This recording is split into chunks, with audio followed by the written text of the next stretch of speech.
सो आज मैं बताने वाली हूँ ट्रिक्स कैसे आप 95% मार्क्स ला सकते हो केमिस्ट्री में। तो पहली चीज़ तो जो मैंने अपने लास्ट वीडियो में भी बताया था कि please stick to your NCERT book. Please NCERT book को ही स्टिक करें, उसके अलावा कुछ नहीं पढ़ें। एनसीईआरटीज़ के ही आपके सारे बोर्ड के एग्ज़ाम्स क्लियर हो जाएंगे। इवन अगर एनसीईआरटी के बुक को आप पढ़ लेते हो और प्रॉब्लम सॉल्व कर लेते हो उसके, तो सारे कॉम्पिटिटिव एग्ज़ाम्स भी क्लियर कर लोगे ईज़िली। क्योंकि आप अपने केमिस्ट्री के कॉन्सेप्ट को समझ पा रहे हो। अगर आप केमिस्ट्री के एनसीईआरटी किताब को पढ़ पा रहे हो तो। Next is problem solving. आप एनसीईआरटी के किताब के ही प्रॉब्लम्स को सॉल्व करें, अभी वही इनफ है आपके लिए राइट नाउ। तीसरा इनफ है, अच्छे से मार्क्स ले आओगे। तीसरा जो मैं आज कहना चाहूँगी, जो कि बहुत इम्पॉर्टेंट है, कि किसी भी कॉन्सेप्ट को आप रीड एंड राइट करो। फर्स्ट लिखने से read and right and read करो। मतलब रीड करने से भी पहले राइट करने की कोशिश करो। किसी भी कॉन्सेप्ट को बोलो, किसी भी कॉन्सेप्ट को आप पहले लिखो, बाय हैंड लिखने का पेपर पेन पे कोशिश करो। मेरे साथ खुद ही हुआ है कि किसी भी कॉन्सेप्ट को मैंने 3-4 बार ऐसे पढ़ा, समझा, रीड किया, लेकिन लिखा नहीं, या एक बार लिखा। तो जब मैं एग्ज़ाम में जाती हूँ लिखने के लिए तो मैं लिख तो पाती हूँ, तो मैं कई बार इनकरेक्ट भी लिखती हूँ और कॉन्फिडेंट नहीं होती हूँ। मैं बहुत कॉन्फिडेंस के साथ बाहर नहीं आती हूँ। मुझे लगता है यार कुछ गड़बड़ कर दिया, या ये ऐसे नहीं था, और मेरे मार्क्स भी कम जाते हैं क्योंकि I am not confident that I am writing the right thing. मैं सही आंसर लिख के आई हूँ या नहीं, ये मैं कॉन्फिडेंट नहीं होती क्योंकि मैंने बार बार लिख के प्रैक्टिस नहीं किया है। केमिस्ट्री में क्या है, मैथमेटिकल थिंग्स भी आती हैं, टर्म्स होते हैं, इक्वेशंस होते हैं, एक्सप्रेशंस होते हैं, तो you have to keep writing it on a paper. तभी आप अच्छा स्कोर करोगे, तभी वहाँ पे कॉन्फिडेंटली लिखोगे और कॉन्फिडेंस के साथ आगे क्वेश्चंस भी आप सॉल्व करते चले जाओगे।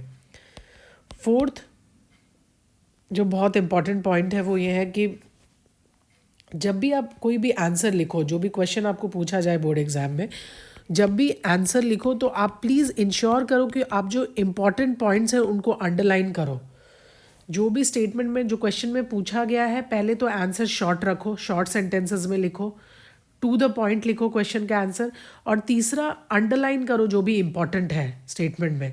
जैसे अगर आपको पूछा जाए what is Henry's law, let's say, तो आप लिखोगे एट कांस्टेंट टेम्परेचर जो लिखोगे तो उसको क्विकली अंडरलाइन कर दोगे। पेंसिल से ज़्यादा करने की ज़रूरत नहीं है, पेन से भी कर दोगे एट कांस्टेंट टेम्परेचर। उसके बाद लिखोगे वेपर प्रेशर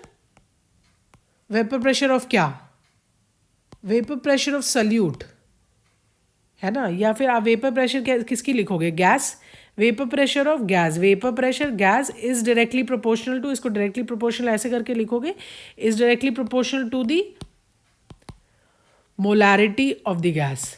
तो मोलैरिटी को अंडरलाइन करोगे, है ना। तो आपको यहाँ पे एम्फेसाइज करना है कि टेम्परेचर कांस्टेंट होना चाहिए और वेपर प्रेशर जो गैस है वो डायरेक्टली प्रोपोर्शनल होना चाहिए मोलैरिटी से।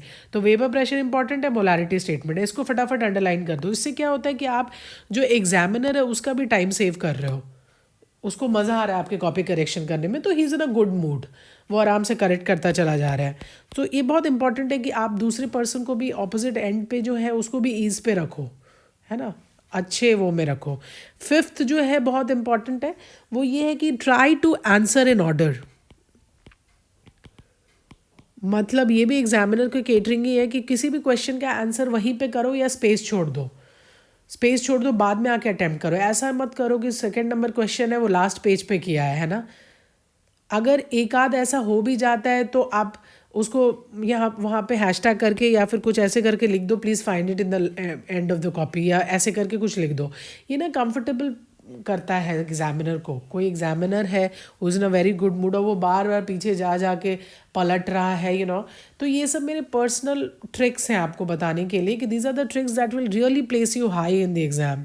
ये आपको सच में अच्छा स्कोर कराएगा एग्ज़ाम में।